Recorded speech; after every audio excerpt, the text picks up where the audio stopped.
स्वागत है आपका सत्य और धर्म की उस यात्रा में जिसे हम महाभारत कहते हैं। जब वंश टूटने के कगार पर था, जब भीष्म का धैर्य क्रोध में बदल गया था, जब 3 रानियों का भाग्य बदलने वाला था, वहीं से शुरू होती है महाभारत की एक गूढ़ कथा।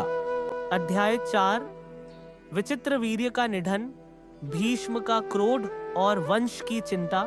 हस्तिनापुर के राजा विचित्र वीर्य का असमय निधन हो गया। वे संतानहीन थे और उनके निधन से हस्तिनापुर का भविष्य अंधकार में डूब गया।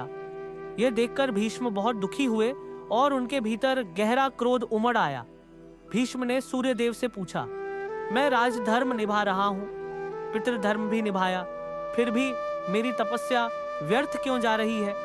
तब सूर्यदेव प्रकट हुए और बोले, हे भीष्म, समय और कर्म ही सब कुछ है। तुम्हें वंश की रक्षा के लिए दूसरा मार्ग अपनाना होगा। इसके बाद माता सत्यवती ने अपने पहले पुत्र महर्षि वेदव्यास को बुलाया। उन्होंने उनसे निवेदन किया कि वे विचित्र वीर्य की पत्नियों अंबिका और अंबालिका से नियोग के माध्यम से संतान प्राप्त करें। यह एक प्राचीन परंपरा थी जिसे संकट के समय वंश को आगे बढ़ाने के लिए अपनाया जाता था। वेदव्यास पहले अंबिका के पास गए, लेकिन वे डर के मारे आंखें बंद कर बैठ गईं। इससे एक अंध पुत्र का जन्म हुआ। उसका नाम था धृतराष्ट्र। फिर वे अंबालिका के पास गए। वह भय से पीली पड़ गई और उनसे जन्म हुआ पांडु का, जो बहुत ही तेजस्वी और योग्य था।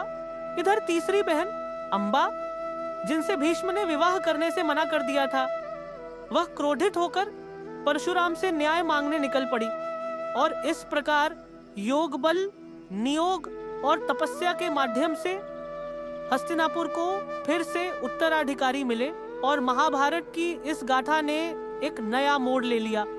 वो क्या मोड़ आया है वो जानना है तो इस कथा को आगे बढ़ाओ, लाइक करो, कमेंट में जय भीष्म लिखो और सब्सक्राइब करना मत भूलना।